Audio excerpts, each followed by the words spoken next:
Hi friends, welcome to my channel. ఈరోజు మనము capsicum paneer masala కర్రీని ఎలా తయారు చేసుకోవాలో చూపిస్తాను. ఇలా చేసుకుంటే చపాతీ, రైస్ ఎందులోకైనా టేస్ట్ అయితే చాలా బాగుంటుందండి. క్యాప్సికమ్ పన్నీర్ మసాలా కర్రీని తయారు చేసుకోవడం కోసం ముందుగా ఇక్కడ నేను స్టవ్ ఆన్ చేసి ఒక ప్యాన్ పెట్టుకొని ఇందులో 2 టేబుల్ స్పూన్ వరకు ఆయిల్ని హీట్ చేసుకుంటున్నాను. ఆయిల్ హీట్ అయిన తర్వాత ఇందులో 1 టేబుల్ స్పూన్ జీలకర్ర, ఒక చిన్న దాల్చిన చెక్క, 3 లవంగాలు, 3 యాలకులను వేసుకుంటున్నాను. ఇలా వేసుకొని మీడియం ఫ్లేమ్ మీద 1 నిమిషం పాటు ఫ్రై చేసుకోవాలి. ఇలా కలుపుతూ మీడియం ఫ్లేమ్ మీద 1 నిమిషం పాటు ఫ్రై చేసుకున్న తర్వాత ఇప్పుడు ఇందులో 3 టమాటాలని కట్ చేసుకొని వేసుకుంటున్నాను. ఇలా వేసుకొని ఇందులోని ఒక 5-6 వెల్లుల్లి రెబ్బల్ని పైన తొక్కు తీసుకొని వేసుకుంటున్నాను. అలానే ఒక చిన్న అల్లం ముక్కని కూడా ఇలా కట్ చేసుకొని వేసుకుంటున్నాను. ఇందులోని కొన్ని జీడిపప్పును కూడా వేసుకుంటున్నాను. ఇలా వేసుకొని మీడియం ఫ్లేమ్ మీద టమాటాలు కొంచెం మగ్గేంత వరకు కలుపుతూ ఫ్రై చేసుకోవాలి.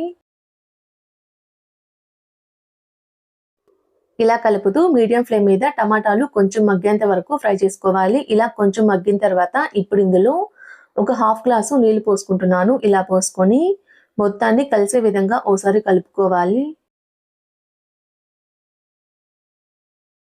ఇలా కలిసే విధంగా కలుపుకున్న తర్వాత దీని మీద మూత పెట్టి మీడియం టు లో ఫ్లేమ్ మీద టమాటాలు బాగా మెత్తగా మగ్గేంత వరకు మధ్య మధ్యలో కలుపుతూ ఉడికించుకోవాలి. ఇలా టమాటాలు బాగా మెత్తగా ఉడికేంత వరకు ఉడికించుకున్న తర్వాత స్టవ్ ఆఫ్ చేసి వీటిని పూర్తిగా చల్లారిన తర్వాత మెత్తటి పేస్ట్ లా గ్రైండ్ చేసుకొని పక్కనుంచుకోండి. ఇప్పుడు స్టవ్ ఆన్ చేసి ఒక ప్యాన్ పెట్టుకొని ఇందులో ఒక 2 టేబుల్ స్పూన్ వరకు ఆయిల్ని హీట్ చేసుకోవాలి. ఆయిల్ హీట్ అయిన తర్వాత ఇందులో 2 పెద్ద ఉల్లిపాయల్ని సన్నగా తరిగి వేసుకుంటున్నాను. ఇలా వేసుకొని మీడియం ఫ్లేమ్ మీద ఉల్లిపాయలు కొంచెం కలర్ మారేంత వరకు కలుపుతూ ఫ్రై చేసుకోవాలి. ఇలా ఉల్లిపాయలు కొంచెం కలర్ మారేంత వరకు ఫ్రై చేసుకున్న తర్వాత ఇప్పుడు ఇందులో మీ టేస్ట్ సరిపడినంత సాల్ట్ వేసుకోవాలి. అలానే ఒక 1/2 టేబుల్ స్పూన్ పసుపు, 1 టేబుల్ స్పూన్ కారం, ఇందులోని 1 టేబుల్ స్పూన్ ధనియాల పౌడర్ వేసుకుంటున్నాను. ఇలా వేసుకొని మొత్తాన్ని కలుపుతూ మరొక నిమిషం పాటు ఉడికించుకోవాలి. ఇలా కలుపుతూ 1 నిమిషం పాటు ఉడికించుకున్న తర్వాత ఇప్పుడు ఇందులో మనం ముందుగా గ్రైండ్ చేసుకొని పెట్టుకున్న మసాలా పేస్ట్ని వేసుకుంటున్నాను. ఇలా వేసుకొని ఇలా మొత్తాన్ని కలిసే విధంగా కలుపుతూ 2-3 నిమిషాల పాటు ఉడికించుకుంటే గ్రేవీలో నుంచి ఆయిల్ అయితే సెపరేట్ అవుతుందండి. ఇలా ఆయిల్ సెపరేట్ అయ్యేంత వరకు ఉడికించుకోవాలి. ఇలా ఉడికించుకొని ఇందులో 1 గ్లాస్ నీళ్లు పోసుకుంటున్నాను. ఇలా నీళ్లు పోసుకొని మొత్తాన్ని కలిసే విధంగా ఓసారి కలుపుకోవాలి. ఇలా కలుపుకున్న తర్వాత ఇప్పుడు ఇందులో ఒక పెద్ద క్యాప్సికమ్ని ఇలా కట్ చేసుకొని వేసుకుంటున్నాను. ఇందులోని 200 గ్రాముల వరకు పన్నీర్ని కూడా ఇలా చిన్న చిన్న క్యూబ్స్ లా కట్ చేసుకొని వేసుకుంటున్నాను. ఇందులోని కొంచెం కసూరి మేతిని కూడా ఇలా చేతితోటి క్రష్ చేస్తూ వేస్తున్నాను. ఇలా వేసుకొని మొత్తాన్ని కలిసే విధంగా మరోసారి కలుపుకోవాలి.